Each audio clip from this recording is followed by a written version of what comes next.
started. Good evening. My name is Bonnie Gilden. I'm the Vice President of Education Initiatives for the All-Stars Project. And I'm the Director of the All-Stars new University Partnership Initiative called the Institute for After-School Development. I'm thrilled that you are all here tonight. Welcome to our special guests, Lenora, Fulani, and Karl, and I will be formally introducing them in just a few minutes. But I wanted to give you a little bit of background on the Institute and how it came about. This year is my 27th year. This year is my 27th year as a community organizer. That's what I decided to do after I finished my doctorate at Columbia University in 1986. And my first community organizing tasks involved helping to get an experimental elementary school up and running in Harlem and selling tickets to community talent shows. And both of those were precursors to the All-Stars Project. Some years after that, in 1999, I came to Newark with my fellow organizer and fellow educator, Gloria Strickland, to build what had then become the All-Stars Project. Gloria's job was to bring our innovative after-school development programs to the kids of Newark and to the communities. I was the fundraiser. My job was to create and organize a network of private financial support for the programs and for Gloria's brilliant work. We had no idea if we were going to succeed. The All-Stars was and still is a non-traditional, outside-the-box effort. And frankly, there were many people in New Jersey who on more than one occasion told us that what we were doing could not be done. So I think most of you either know Gloria or me or both of us. And you know, our backgrounds couldn't be more different. But our determination and our passion for working in and on behalf of the poor community solidly bound us together. We were fused at the hip, we told everybody.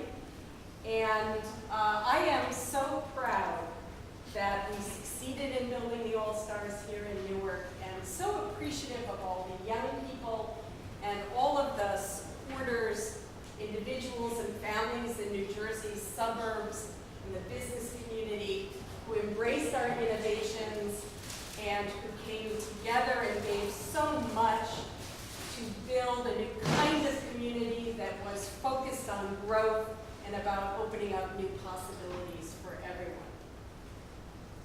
Well, with the opening of this beautiful center, which I hope you will all take a tour of before the end of the evening, we're starting our next chapter here. And there are just many wonderful things I could tell you about the design of the center, what we're planning to do here, what we've started to do here. But the bottom line is that this is a center that's been built to support people to come together, to grow together, and create new things together. And one of those new things is the Institute for After-School Development. It's a partnership between the All-Stars community and forward-thinking educators, scholars, and researchers who don't think that we should accept the status quo with respect to approaches for engaging poverty and underachievement.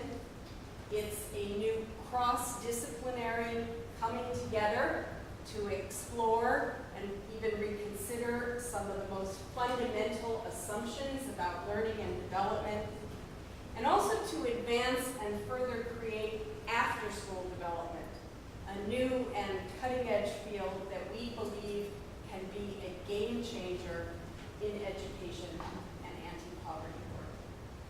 So I've spent the last 5 years laying the groundwork for the Institute, and some really great things have already happened, including new courses at Montclair State and Rutgers internships and research projects, presentations and publications, and 2 really dynamic conferences, one in New York and one in Chicago, that have brought together innovators and frontline after-school practitioners. And I am so excited about expanding these activities now that we have our home base here at the Fulani Center. And I want to invite all of you to become part of these activities and also add your ideas about activities, projects, events for the Institute. And I want to acknowledge some of the people who helped me get the Institute off the ground. Certainly, Gloria Strickland, my dozen director of the All-Stars Project of New Jersey, Rutgers Professor Carrie Loebman, and Bonnie Grant here, who are members of my advisory board. And also, I wanted to acknowledge and thank Dr. Lois Holtzman, who's here, the director of the Eastside Institute. Lois's pioneering work on Vygotsky, on learning and development of play and performance, well, it's present in all that we are doing here. So on to tonight's special conversation. So again, please join me in welcoming our special guests, Karl Alexander and Lenora Fulani. Welcome. Let me start with some formal introductions. First, it's just a great privilege to introduce Karl Alexander. Karl is chair and John Dewey Professor of Sociology at Johns Hopkins University. He is past president of the Southern Sociological Society, past chair of the Sociology of Education section of the American Sociological Association, and he was editor of the Journal of Sociology of Education. And along with his colleagues Doris Entwistle, Karl directed the Baltimore-based Beginning School Study, a long-term study of youth development that tracked the life progress of some 800 Baltimore school children since they were in the first grade in 20 Baltimore City schools. Their most recent follow-up, I believe, was in 2005, 2006, when 80% of the original group was surveyed at the age of 28 and 29. And the study has yielded many important insights, including the widely discussed summer slide. And his many publications include books, Children, School, and Inequality with Linda Olson, and the forthcoming The Long Shadow, Family Background, Disadvantaged Urban Youth, and the Transition to Adulthood, which he's written with Linda Olson and Doris Entwistle. In addition to his teaching and research, Karl is a member of the Board of Directors of the National Summer Learning Association. We were introduced just about a year ago by Michael Armstrong, a leading All-Stars donor, and it has been a great pleasure getting to know him and getting to know his very important work. So thank you for coming.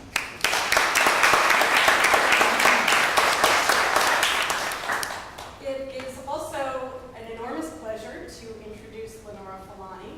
Lenora is a developmental psychologist, grassroots educator, and political activist. She earned her PhD from the Graduate Center of the City University of New York and was a guest researcher at the Laboratory of Comparative Human Cognition at Rockefeller University. In 1981, Lenora co-founded the All-Stars Project with Dr. Fred Newman, and over the past 30 years, she's worked closely with corporate volunteers, CEOs, and partners in Fortune 500 companies to build the All-Stars programs, including the Development School for Youth, which she co-directed from 1997 to 2006. Lenora is the Dean of UX, which is the All-Stars Project's university-style development school for adults, and she is the founder and director of Operation Conversation Cops and Kids, which is the All-Stars Partnership Program with the New York City Police Department, where she leads performance and communication training for all officers graduating from the police academy. Lenora has twice run for president of the United States as an independent.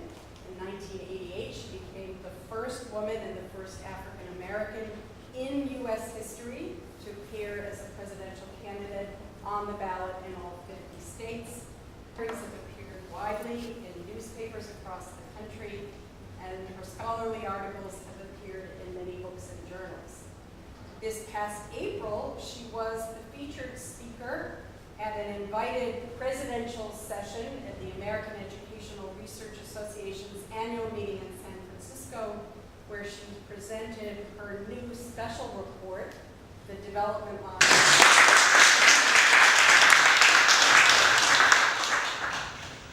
So here's what I thought we would do. Things for Lenora and Karl to answer, and in some ways also talk to each other. After we do that for a little bit, we'll throw it open for everybody to join into the conversation. Do that for about 45 minutes, and then we can prepare to do that over a little food and wine. So there are people in the room tonight who are teachers focused on school learning.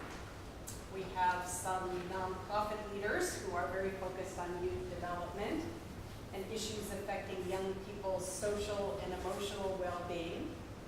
There are researchers here who are focused on systemic improvements in Newark and urban communities like it. From where you sit, what do you think is the biggest thing or things that the country as a whole, which includes all of us, misunderstands about young people who are growing up in poverty? Why don't you start? You're our guest. I should start? Okay, so Gloria, you tell me if I'm projecting well enough. This is the projection lady. I haven't learned that. So, well, let me first say what a pleasure it is to be here, and I'm honored to receive the invitation. I want to thank you, Bonnie and Lenora. I did have the privilege of touring your facility in Midtown last summer, and was tremendously impressed by the program and its inventiveness. And I've become a big fan of the All-Stars, so this is really a treat for me. You know, in this room, it's very much preaching to the choir. But if you ask about misperceptions in the wider world, I think the most fundamental misperception that I can speak to from my own research is the idea that poor children, disadvantaged children, minority youth, poor children of color, but also lower income whites, are not capable learners. I mean, I think that idea is widespread, and I think it has profound implications for the way we approach social policy and the way we approach our commitments to young people's development and their education.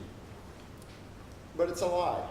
And I think the research that I've been involved with, looking at this, what's called in the sociology field, the seasonality of learning, puts the point to the lie. The research on summer learning loss compares the achievement gains of children during the school year against their achievement gains during the summer months. And that's an uncommon perspective, because most of the research on how well children are performing in school just have a school year perspective. If we're looking at standardized achievement scores, which is what our research involves, it's typically how are they performing toward the end of the school year in the spring. And it's invariably the case that poor children lag behind. In fact, they start school already behind in the fall of first grade, or kindergarten even, and they fall progressively farther behind the longer they're in school. It's, if you plotted it, I'm not used to making presentations without PowerPoint. So imagine if you will. There's a pretty slide here that did this. But, you know, on average, a poor kid will be here at the fall of kindergarten or first grade, and the kid from a more well-to-do family will be here. It's reading comprehension, or it's math, some assessment of math competence. There's an achievement gap at the outset, and it gets bigger and bigger over time. And it's sometimes referred to as fan spread. It's just the gap grows, the achievement gap grows. And people look at that and they say, well, just poor kids don't have what it takes. They can't keep up. They're not capable learners. So along the way, my colleagues and I, we started this research project that you mentioned back in 1982, and we stayed with these youngsters for a quarter century. 800 school children, roughly, attending Baltimore City Public Schools. And what we were able to do, because we were monitoring their school progress and their personal development more generally over time, is we could see how their performance was tracking. And we also had access to twice annual testing data. They were tested in the fall of the year and then again toward the end of the year in the spring. And because we were watching we were monitoring the experiences of the same children over time, we had their testing data from second grade, third grade, fourth grade, and fifth grade, and so on. And with that information, you could look at how well they were progressing academically during the school year by comparing their end of first grade scores where they were at the beginning of first grade. So that's school year achievement gains. But you could also look at their summer progress by looking at where they were at the end of, say, first grade relative to where they were at the beginning of second grade. And that difference over the summer months is summer learning, or summer learning loss is actually what the literature has revealed. And so we've looked at these issues locally in Baltimore, but there is a small literature that uses national data in the same perspective, comparing school year learning with summer learning. And what you find when you're able to bring that perspective to bear on the issue is that disadvantaged children keep up during the school year, or at least they come close to keeping up. They make about the same progress from fall to spring of first grade and fall to spring of second grade as do their more advantaged classmates or kids who attend more advantaged schools because they're typically not in the same schools. High degree of segregation by race, ethnicity, and income. But poor kids are keeping up tolerably well during the school year. Where they're falling behind is during the summer months when they're not in school-like settings, typically. And so the achievement gap, the increase in the achievement gap over time substantially traces to out-of-school learning difficulties. And in that sense, the experience of schooling writ large is something like compensatory education. Disadvantaged children rely on schools to keep up. And when they don't have access to what schools provide for them, they fall behind. And they fall progressively farther and farther behind. That research has attracted a lot of attention because it reveals that the long summer layoff is a serious problem for disadvantaged children. If we want them to keep up, we have to keep them moving steadily ahead year-round. But there's another side to that research, and it's the school year side of it. And it shows that poor kids, low-income kids, keep up or come closer to keeping up during the school year. And that doesn't have quite the same sex appeal as the summer learning story, but it's profoundly important because it does reveal that these children, when given the necessary supports and a kind of environment that's going to help move them ahead, they are capable learners. They are able to keep up. And so that's the message I think I would extend. I need to bring that back to where we started. It would be transformative if everyone deep down inside came to believe that poor kids have the same potential as the non-poor. And that's not the case. It's not the case that people believe that deep down inside. I think it is the case that that potential is there, and the recognition of that is one of the reasons why I'm so fond of the all sorts, because you, along with other after-school providers and summer providers, are trying to do something about that, to provide the enriching experiences that will allow young kids to gain confidence, to feel good about themselves, and to move on to more successful futures. So that's my one. If I had to do one and only one, that's the one I would do. Bonnie, just ask the question. I just want the word that you're focusing on. I am focusing on what you think is the biggest thing, or things if you want to have two or more, that the country as a whole misunderstands about young people who are growing up in poverty. Okay, great. Misunderstands. Misunderstands. See, I was misunderstanding. I am misunderstanding. One thing, a major thing, is there is this assumption that learning is organic or innate, which I think screws up a lot of how academics, intellectuals, and others look at and value or don't value what poor kids are capable of. We think that people develop as learners, and that you don't just go to school and start learning and continue it throughout a lifetime. So our work is focused a lot on something that's very much related to and dependent on learning, which is the concept of development. And basically, what we think, the way that we talk about what's happening with poor kids and their intellectual development is that they are underdeveloped, and they're underdeveloped for two reasons. One is because they're poor. And one of the things that happens during the summer when they slide is that they are not taken out and involved in a host of activities that kids who come from more privileged backgrounds are exposed to. That makes a huge, huge difference because they are out in the world, they become sophisticated by virtue of being a part of it.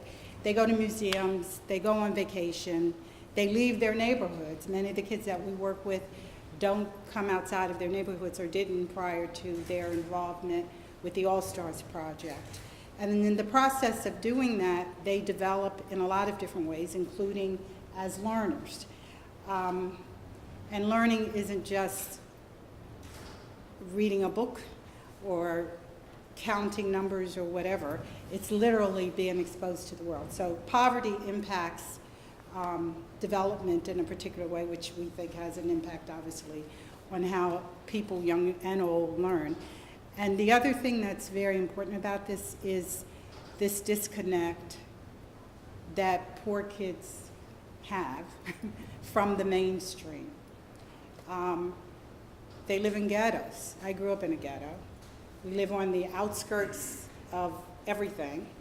One of the most beautiful things watching young people in New York City, they get off a train and they have to walk across 42nd Street, and it's, several blocks. And I swear, the experience of doing that, the kids get smarter block by block. And you see them sort of grow, and they walk in the building like they walk in here. And there's a certain kind of experience of, I'm the kind of person who can do this kind of thing. I'm the kind of person who belongs here.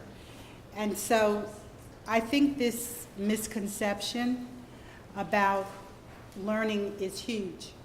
I think 5th grade, 5-year-olds are more cosmopolitan in privileged white communities than 5-year-olds and 10-year-olds in our communities. There was an article in the New York Times a few months ago that said young people who come from privileged communities have 1,500 more outside of school and neighborhood experiences than do the kids who live in the projects and who live in the ghettos of Newark or Chicago and so on and so forth.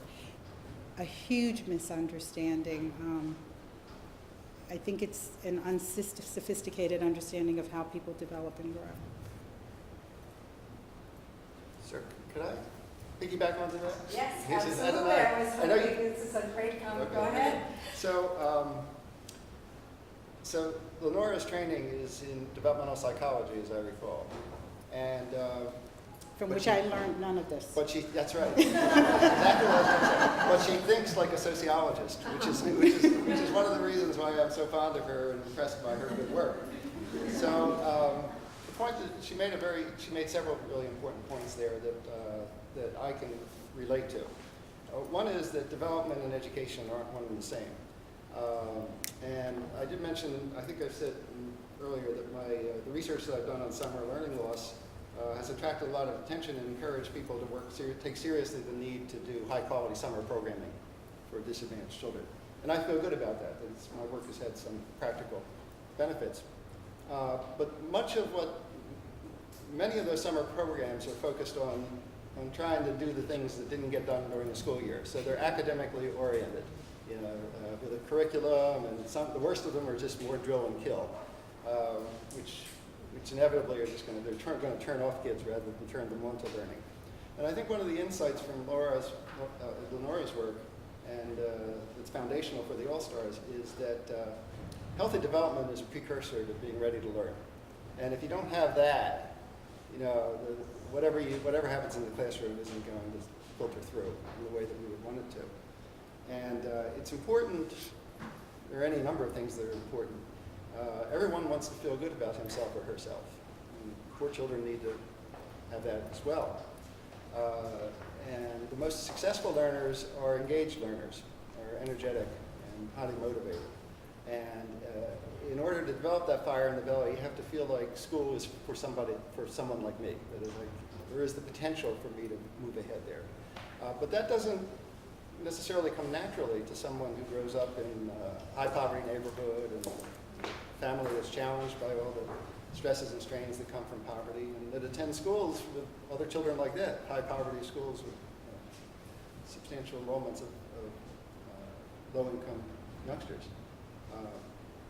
Developmentally, from my perspective, as a sociologist, I'm very fond of an imagery that's referred to as the overlapping spheres of influence. It's not original with me, but I've used it. And it directs attention to the experiences young children have in the most immediate context, social context that frame their development.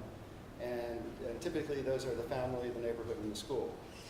And children are, in large measure, are shaped by what they experience in those three settings, but the settings overlap. They're not separate and self-contained. And as I just said, the typical poor child will live in a low-income neighborhood and attend a low-income school. And in that sense, they're triply disadvantaged because that all dovetails for them. Children from higher income families, professional parents or whatnot, they're triply benefited because their neighborhoods are pleasant to be out and about in. There's all kinds of resources for them to tap into, and they go to high quality schools where middle-class parents make sure their schools are going to do what they need to do. So there are these differences in the environments that surround young people and have the effect of moving them along different life trajectories. And so that is developmental, that's not educational. And I do think that attending to young people's development and doing it at the foundational stage, when everything, when habits are getting embedded, is really kind of critical to achieving those successes over longer term. And if you have that foundation, then the schooling piece isn't going to be easy necessarily, but it will be easier because children will come to school prepared to learn and see a reason to apply themselves. A couple of things.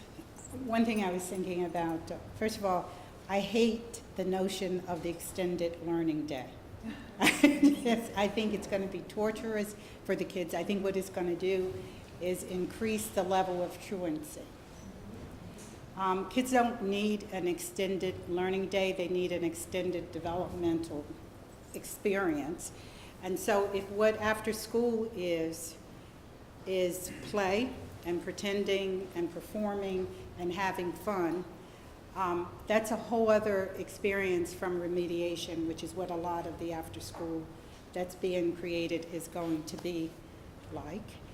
And young people, play is so profoundly important, and this is one of the things that Lev Vygotsky, who was a Soviet psychologist in the 1930s, I guess, talks a lot about, is the impact of play on development. It's a creative aspect of people's life, and you can keep playing, until you're 90. In poor communities, kids don't get to play. Parents can't afford a lot of the things you play with. And so the kids go and they create their own forms of play oftentimes. They spend a lot of time on the streets and in the neighborhoods and so on and so forth. And it's just not playful. And if you live in communities where there's a lot of violence, which also isn't innate to the people or the communities, but I think has to do with the whole issue of people being stuck in these places that aren't fun, interesting, helpful, and the schools stink. I lost my thread. But nevertheless, I think play is such a critical part of all of this, and that's what we do with our kids. They play at creating talent shows. They create them. They're responsible for them. They have to come one time. But it's fun. And one of the other things that poor kids are denied is that level of fun. And adults, I mean, one of the reasons why we started UX was so that working class and poor adults could play and have something to do that's nourishing and growthful and so on and so forth. So I also think development is, you can continue to develop throughout your life. So. Well, let me lob out another question here. Thank you so much. You're just along the lines of what we've been talking about. You are both people who have been working on issues of poverty for many decades. You've been studying it, you've been promoting discoveries about poverty in America. I'm wondering if you take the current situation in the US, the crisis of poverty, to be the same thing across this many decade span of time. You know, is it, so for example, the poverty rate here in Newark in 1990 was 26%, and it's sort of gone up and down, and it's currently 30%, but hovered around that. Is it the same thing, or is there some kind of qualitative or cumulative differences in the circumstances of poverty right now? I think there's a qualitative difference in what's happening in the world. I think globalization has had a huge impact. I'm working with a group of young people in their late 20s who probably 20 years ago, even with the skill set they have now, could have gotten a job and done something with their lives different. When Dr. King, during the 60s, I went to university. I was the first in my family to go. And we got all kinds of grants. And as I tell people, I paid mine off the day before I ran for president because I didn't want them to put that on the front pages. But the kids that we're working with, they get calls. First of all, they put them in these colleges that are dysfunctional, community colleges where the average graduation rate is 6 years. It's supposed to be 2. The kids drop out. The money is then sitting there, and then they're having to pay it. So I think that I think this is deep, and I don't think that it should be related to as well. You know, the world grows and technology expands, and some people get left behind. I think that, speaking as a community organizer now, that we have to help young people and others organize a response to this. I think the poverty rate in the Black community is 13.5%. And Thomas Friedman just had this article, he's an economist who writes for the New York Times, pointing out that the middle class is being dismantled because the jobs, there used to be middle class jobs that were not low level skill, but somewhere in the middle. So they're going up, the skills that are required, and those that are going down are being outsourced.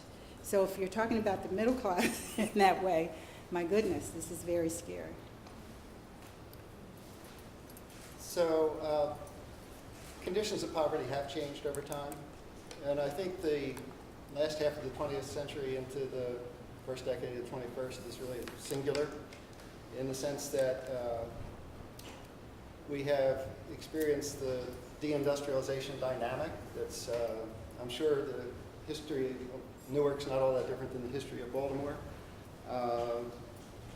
During the war mobilization for World War II, Bethlehem Steel was the largest steel mill in the world in Baltimore, or just outside the edge of Baltimore.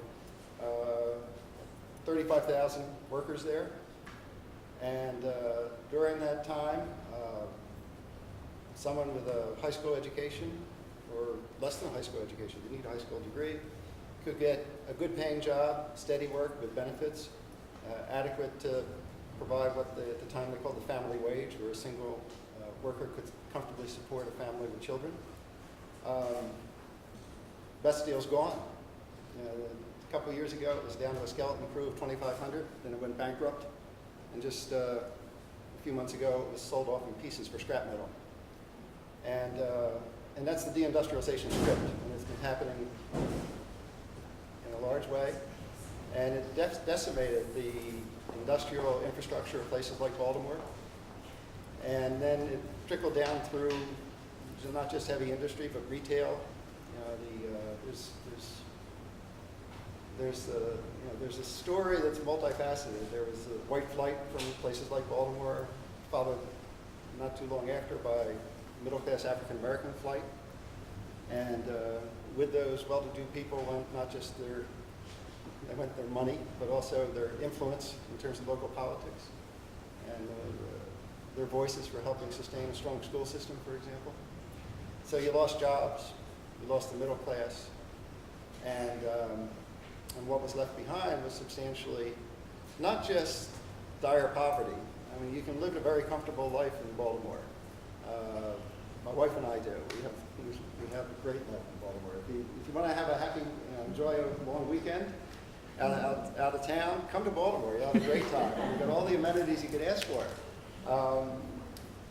What's happened is that the middle has disappeared. It's now referred to as an hourglass economy. So professionals like ourselves can live very well, thank you. And but there aren't the good paying jobs in the abundance that there once were for people to maintain a comfortable middle range lifestyle. Could be blue collar, could be white collar. And so you have a bulge at the bottom, which are the neediest of the needy, and that's the poverty population. And you have sort of a bulge towards the top, and those are the professionals and the ones who are comfortably well off, but not much in the middle. And with the loss of jobs and the loss of a stabilizing middle class, the poor communities like we have too many of them in Baltimore become more isolated from the mainstream. And this is, again, part of the All-Stars theme. Poor people nowadays aren't as well connected to the world beyond. And for young people today to be successful in that world beyond, they have to understand it, and they have to be comfortable circulating in it. And the All-Stars understands that and is trying to do something about it. But social isolation is debilitating. It inhibits development, right? They're not growing as young people and into adulthood in the way we would. We want them to in a healthy way where they're self-confident, and they see the possibilities of the world, the wider world beyond them. There's always been poor people, but until the latter part of the 20th century, poor folks weren't cut off to the same extent from the non-poor as they are today. And that's a very fundamental, deep, structural problem. It's not going to change anytime soon. So poverty has changed. I think it's become a greater burden to the poor. Life in poverty was never easy, but I think it's become more difficult and more challenging because of these externalities that happen. I want to ask one more question, and then we'll open things up and shift gears just a little bit. I told you a little bit about the circumstances of our meeting. Essentially, Lenora and I were very interested in Karl's work on summer learning loss, and we had someone introduce us via email, and then we went down to Baltimore and had lunch. Kind of a cold, Visit. We just showed up. And so, I've been thinking about that. It's sort of unusual, and I was wondering, both Karl and Lenora, just given, kind of who you both are, whether you, before that meeting, whether you had any sort of expectations of what the other would be like, and sort of what that was like to meet each other, and how that might have changed now that you've gotten to know each other's work. Well, I'm going to start with that because it's easy for me. I was in awe of having lunch with Lenora, because I knew her not from the All-Stars, but when she ran for the president. I didn't know her personally, but I knew of her, and I thought, this is really cool. I'm going to have lunch with someone who ran for the presidency, first African-American woman to be on the ballot in 50, first and only, I guess, still only, to be on the ballot in all 50 states. That was very cool, and it was very cool. And she turns out to be a very nice person on top of it, and Bonnie as well. So yeah, that was really delightful. This unanticipated invitation to lunch. And they came traipsing down on the train, and we got together, and And I'd like to think we bonded, so here I am now, and I hope it's going to be a lasting bond. But the introduction to the All-Stars was unanticipated. I really like your concept. It's out-of-the-box thinking about what poor children need to help them, kind of move ahead. I'm a big proponent of summer learning because I think not helping children who need this help year-round is we're losing a lot of kids when we could. We should be saving them. But until I met the two of you and learned about the All-Stars, my sense of summer learning was summer schools. And but not. I'd like to think not just cookie-cutter summer schools out of the old school tradition. So the folks that I work with at the National Summer Learning Association, they have some guidelines about best practices, and it's a strong academic curriculum, but also enrichment activities. I think that really is key. And nutritious food and transportation. You can't make any assumptions about what these kids will bring with them. They're very needy. So a well-rounded experience over the summer that builds in some of the opportunities that middle-class kids kind of take for granted because it's what they experience. I saw a statistic in some reading I was doing just the other day. The top 20% of the income distribution in families spend on average, a little over $8,000 a year on their children. And most of that goes to enrichment activities. They're not working on their letter groups or they're learning colors. These kids know that, that's out of the womb practically because they're surrounded by high levels of literacy. Their parents model the behavior. So what these parents are investing in, and they understand it intuitively, these are good experiences for their kids. So $8,000, most of that money goes to things like music lessons, and trips and summer camps. It's not academic drill and kill. Parents, the bottom 20%, they spend annually about $1,300 on their children. Now, that's not chump change. And for parents, where $1 is hard to come by, that's a very significant commitment. But their kids don't have these experiences day in and day out, year round, as children of more privileged families do. And so middle-class parents understand that these are key to healthy development. And poor parents want the very same things for their children. There are neglectful parents, but they come in all stripes. Survey studies, I'm a survey researcher. You talk to low-income parents, and they want the very same things for their children as do middle-class. They want to be successful in life. They want to do well in school. They don't want to hold them back. But they lack the means. And it's not just dollars means. In the research we've done in Baltimore, we classify families based on sociological concepts, socioeconomic status. I use low income as a shorthand. But the typical low SES parent in our study did not finish high school. Now, that doesn't make him or her an evil person. But someone who's a high school dropout isn't going to be well positioned to help prepare their children to excel academically. They may have struggled at school themselves. They may not have good reading skills. The home environment may not be rich in language. And so the parents want to do well by their kids, but they need help. And there are various places you can go. There are nonprofits that do it. There are schools that do it. There are some government, but they need help. And what's clear is that the help that's available today falls far short of what is really required to move these kids along toward along a path of healthy development. I'm going to respond to a couple of things and then say what I think about Karl. Yes.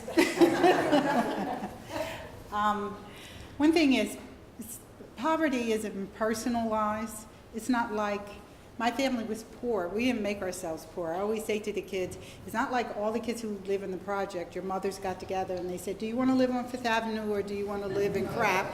And they voted for the projects. I think that's very important. I mean, the African American community has yet to make it into the mainstream of America. It just did not happen.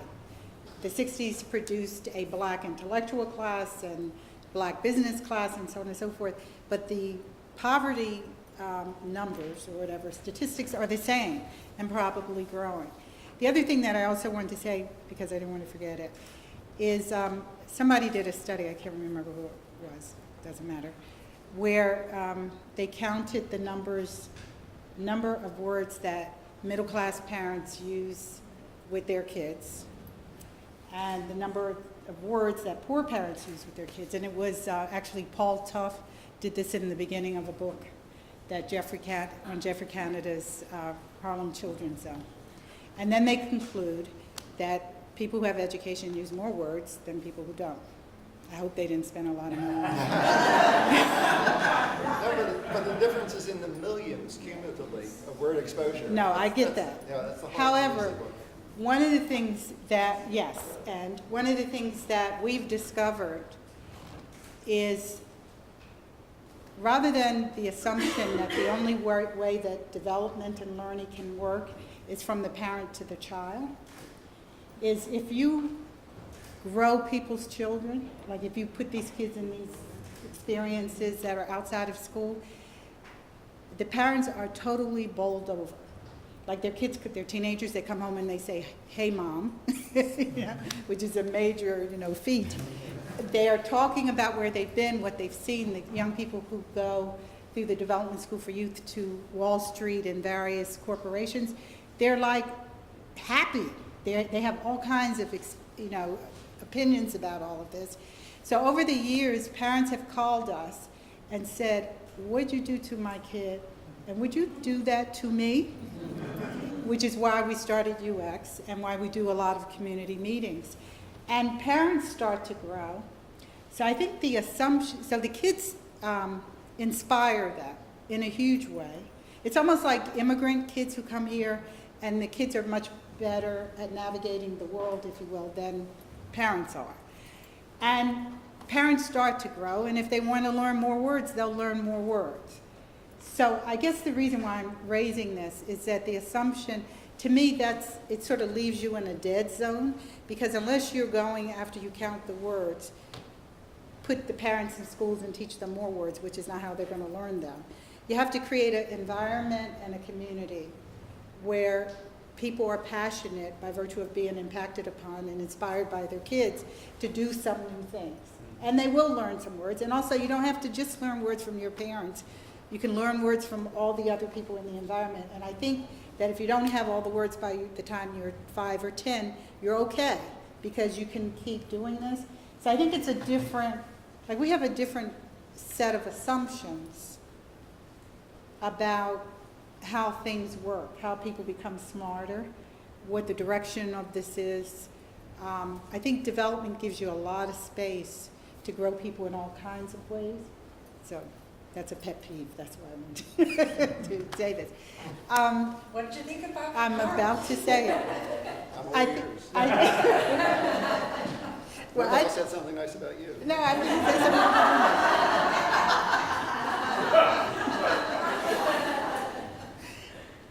Anyway, I think Karl thought we had dropped out of the sky. I didn't even realize that you knew that I had run for president, because we sort of just showed up and started talking to him. Actually, we're trying to win him over to the fact that in the summer slide, he should go with what the rich kids do in the summer, as opposed to going in the direction of more summer school, but whatever. Anyway, we were glad to meet. He then sent us a copy of his book. Tell us the name of it.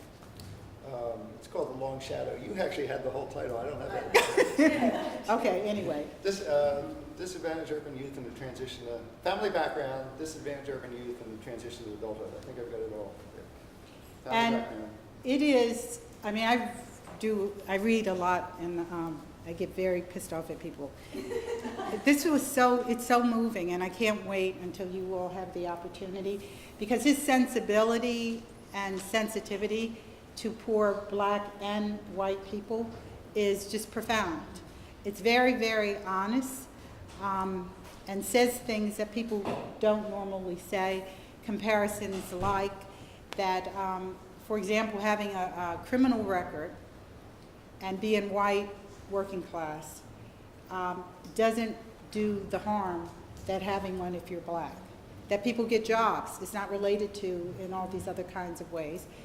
And I mean, people might know that. I don't know whether people know it or not, but it was very, the book, like he was touching and interacting with the people in the community that he's working with and speaking about.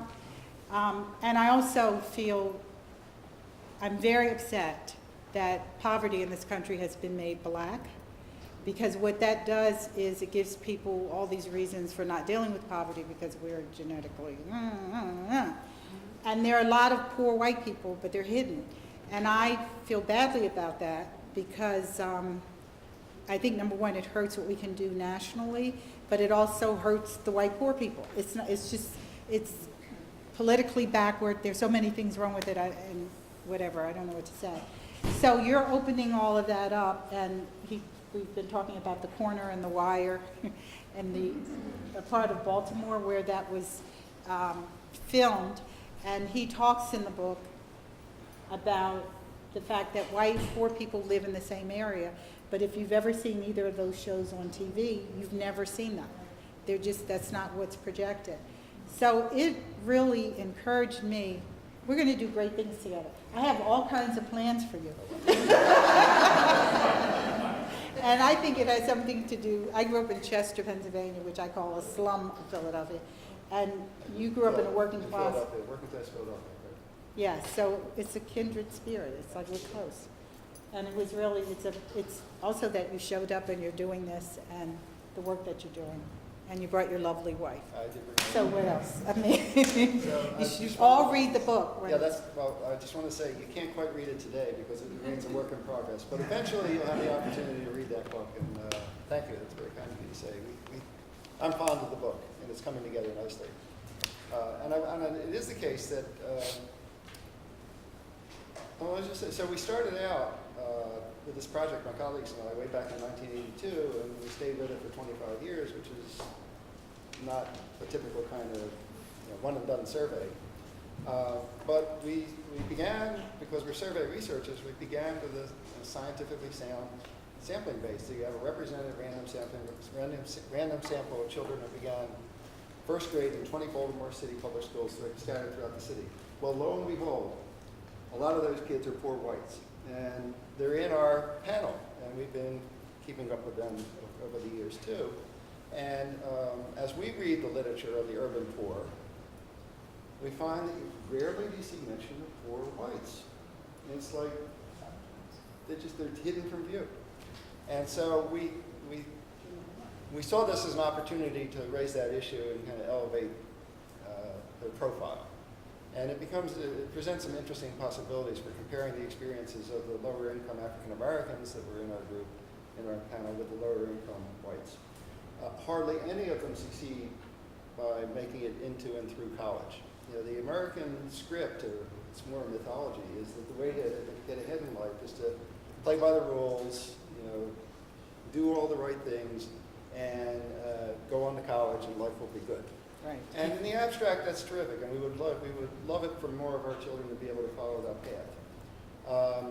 But for the kids that we classify as lower socioeconomic status or lower income for shorthand, only 4% of those, this is half of our panel, roughly 400 kids, only 4% of them complete a BA degree by age 20, 26, 27. 4%.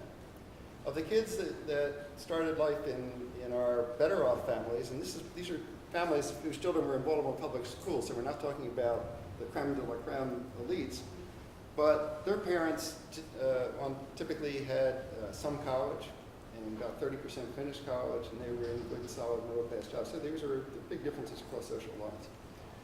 About 60% of those children have bachelor's degrees. 4%, 60%. That's a massive difference. And so, the reality of it is, if you say you're going to make it by being successful in school, it's a big lie, sadly, today. So if they're going to make it, they're going to do it some other way. And one of the things that we discovered is that for our working class or lower income kids, the whites are doing very much better in the labor market. And Alan Stopnick's not They're doing much better in the labor market. They're getting good, steady, high-paying jobs, and the African-American kids as young adults are not. We're talking about 26, 27, 28-year-old. To make it very, very specific, when the last interview cycle, when we talked to them, 47%, almost half of the lower SES white males were working in the construction trades. That's extraordinary in light of the deindustrialization script. But deindustrialization, it's very real. Baltimore and Newark and places are decimated, absolutely. But they're still building buildings in Baltimore. They're still paving roads in Baltimore. If you need to have your electricity upgraded, you know, you go to what used to go to the Yellow Pages. I don't know. You go on the web now, but you know there are tons of folks who will come out in trucks, you know, small jobbers. They're going to upgrade your electricity, or your plumber who's going to replace. So there's jobs to be had, blue-collar jobs, still in places like Baltimore. And relative to the alternatives, you know, the other options that are available to these folks, they're good jobs. They pay bills and can be steady work. 47% of lower SES white males are working in that sector of the economy. 15% of lower SES African American males. And if you look at the annual earnings of the whites and the African Americans, both working in the industrial trades, whites are earning twice on average what the African Americans are earning. So African Americans don't have access to the sector in the same way. And when they do access it, they're getting the lower level, the breadcrumbs off the table.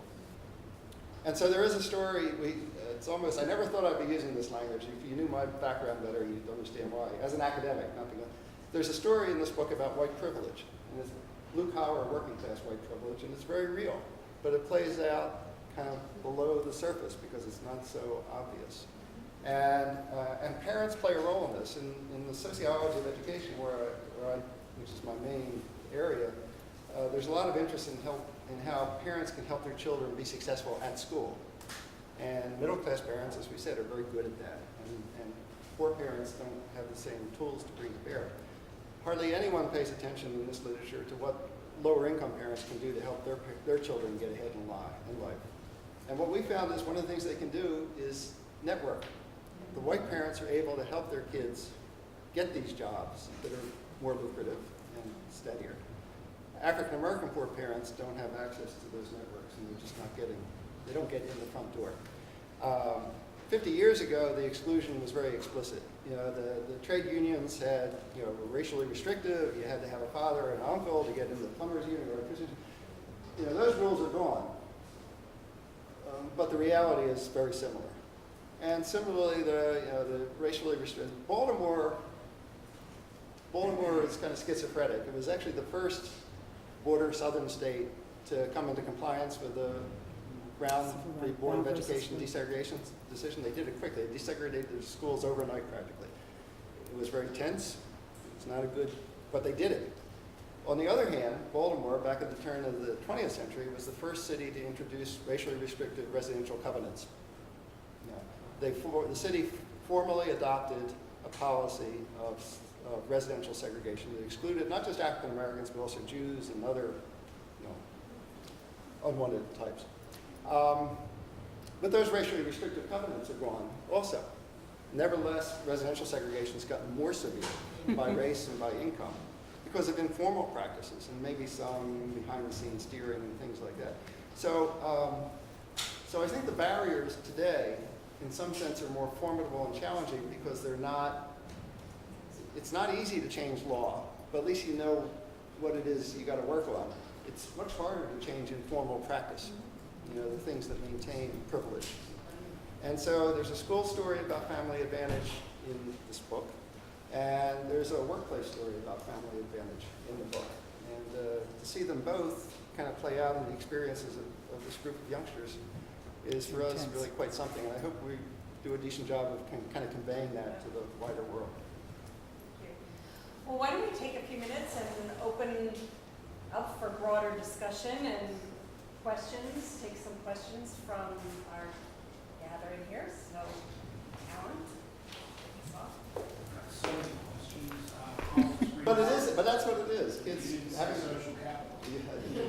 Since we're taping, project. Yes, Okay. project. Gloria wants you to project.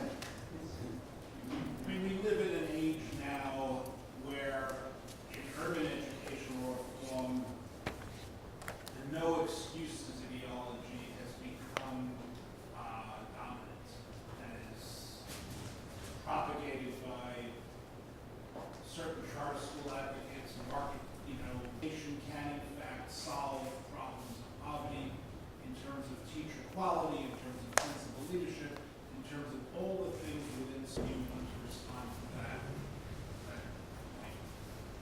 Well, I think picking up on Karl's statement that education can take you to another level in life, and we're not talking about asked what did I think educators and what people weren't engaging and embracing. I think it's that. Like, I think it's very hard. I teach the poor parents that I work with to say to their kids, I don't have any money. I love you, you're the apple of my eye, but I ain't got no money. So you see that school up the block? It's lousy. I gotta send you there. If I don't, they'll come get me. You should go and do the best that you can, but we're not going to let all of their assumptions, parents don't go to the schools and hear how screwed up your kids are. We're not gonna let that destroy our relationship. We're gonna make the best of what we can do with that, but I know that that's not the best school for you. And I think that I think people are, it's dishonesty in a way. It's such a big thing, I don't even know what to call it. Because how long do you watch people just fail and never look at the thing that they are going through, the institution and organization that's supposed to grow them, without saying there must be something wrong with this institution. And I went this morning, Reverend Al Sharpton is organizing, along with Labor, a 50th anniversary march on Washington, which is this year in August. And I listened to the people speak, the political people and other people, and him and so on and so forth. And one of the things is they're critiquing Brown versus Board. Derek Bell also did this by the time he died because he was so frustrated about the wrong thing, in my opinion. We had great fights.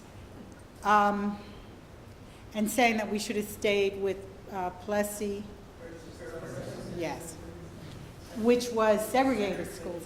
And that's like the most insane thing that you could say in this country. So there's something, it's sort of like a collective abandonment. And education isn't the answer. It's recognizing that people really you have to be part of the world. You can't be on the outskirts of it. It produces all kinds of craziness and anger. And I think the African American community feels abandoned by this country. And that's intense. So I think that education isn't going to resolve this. First of all, people they're not being well educated. I think we have to do something together as communities in a country to address the fact that our education system isn't working and that we need more. The kids need more. They need the opportunity to develop.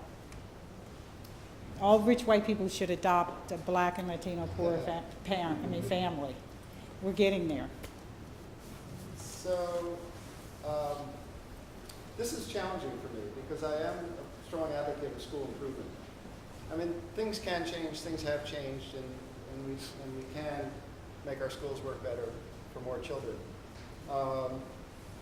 Nowadays, the college enrollment of low-income and disadvantaged minority children is vastly better than what it had been 20 or 30 years ago. So those doors have opened.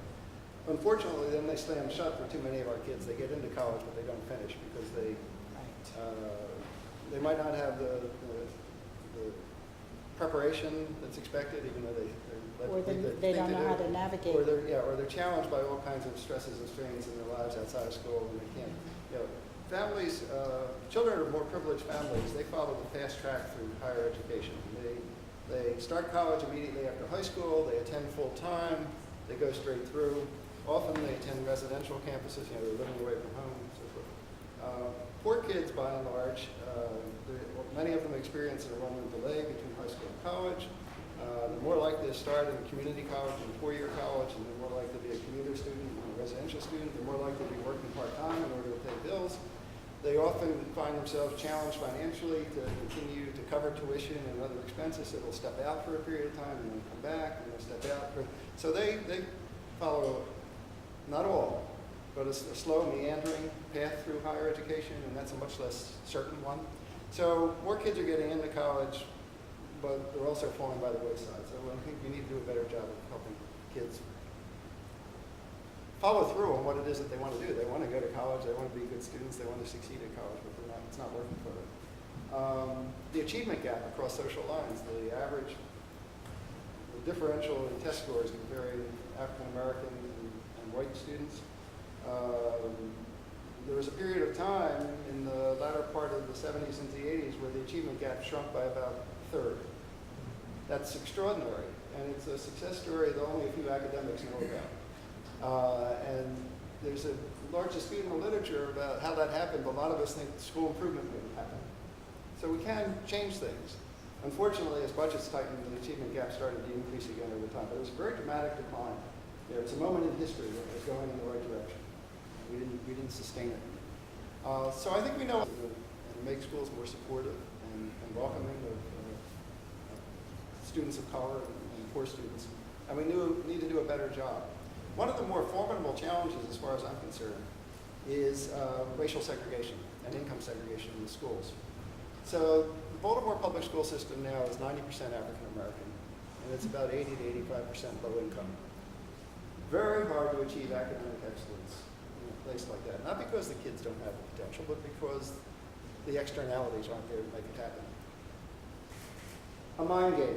What if every school in Baltimore were perfectly desegregated by the standards of theirs? That is, was as integrated as the makeup of the school system allowed. Every school would be 90% African American and 10% not African American. They would be hyper-segregated schools. That's the standard in the literature for hyper-segregation. 90% or above, one kind of student. So the best you could do in Baltimore is to achieve hyper-segregated schools throughout the system. Now, many of the schools are 99% African American, 100% African American. So that's even worse. They're called apartheid schools in the literature, right? I mean, there's no diversity in those enrollments. But in places like Baltimore, and there are lots of places like, well, I don't know what the figures are for Newark, but I bet they're not that different. You cannot, unless you have a metropolitan plan that cuts across in Baltimore the city-county lines, you can't achieve meaningful school desegregation. You cannot. And not only that, but we've kind of stepped away. Nobody's really talking about it. But I'm convinced that the best remedy to improve big city public schools is to encourage a middle-class core in the enrollment. Middle-class parents are going to make sure that their students are getting a good education. And the literature establishes that diverse school enrollments are beneficial to poor kids and to children of color and do not impede the learning of the not poor. So at the school level, it's important. At the system level, it's important to have diversity in our schools. But in places like Baltimore, you can't do it, even with the best intentions. We don't have the best intentions. I mean, nobody's working rigorously and aggressively to bring that about.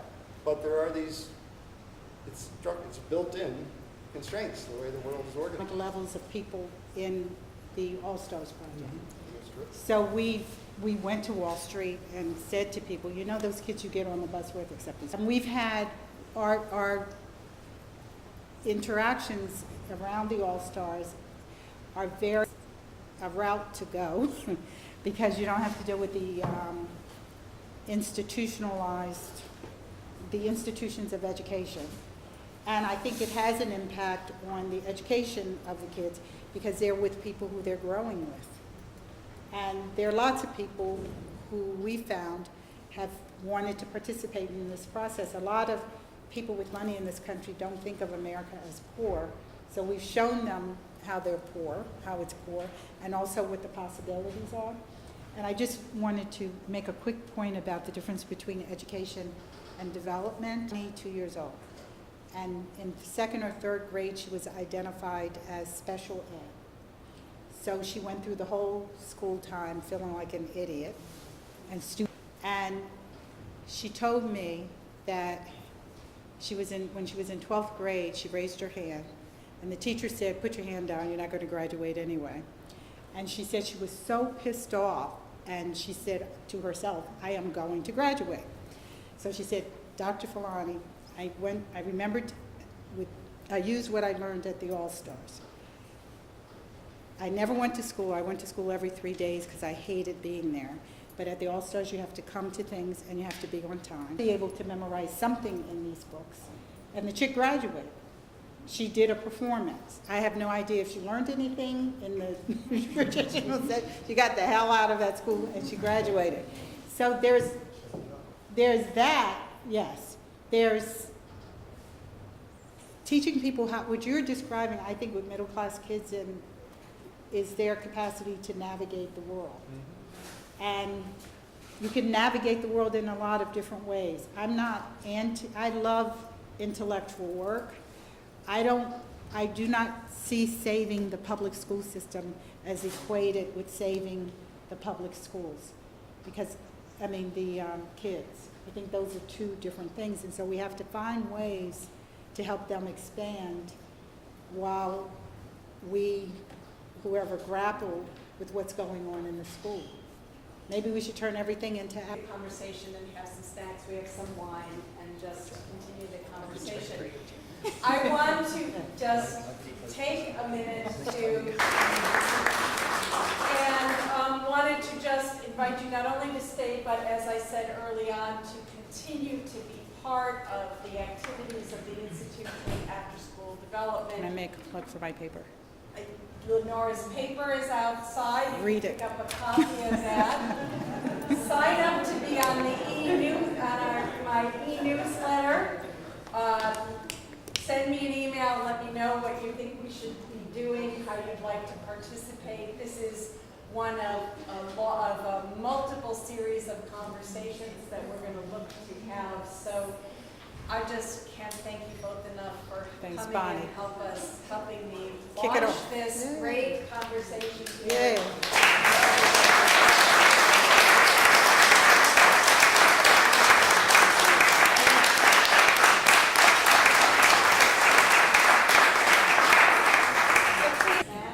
That was great. You should take a-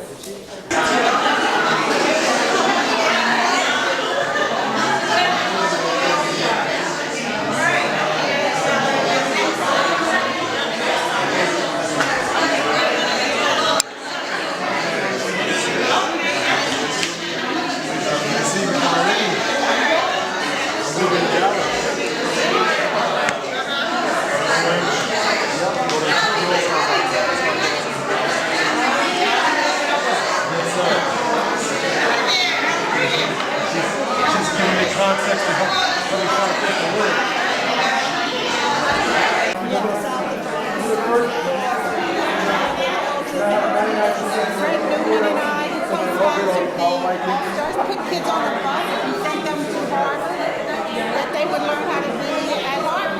I've taken my white vines kid, and I've taken the kids to Newark, and I think 3 days, and they're both outside their comfort zone.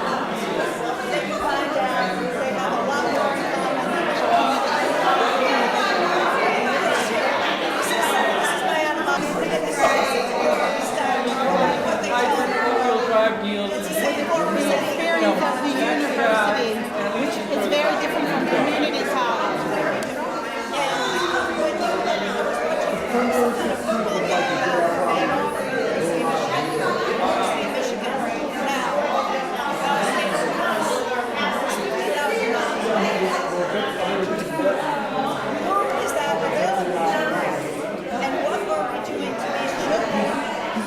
Graduating $150,000 a day.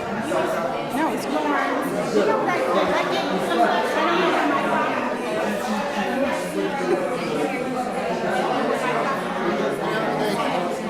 Yes, Bonnie. Because I want to give you a card. Well, I'm going to give you a card and then we can set up a lunch. I can always come or you can come into the. Okay, I'm going to find my checkbook and give you a card.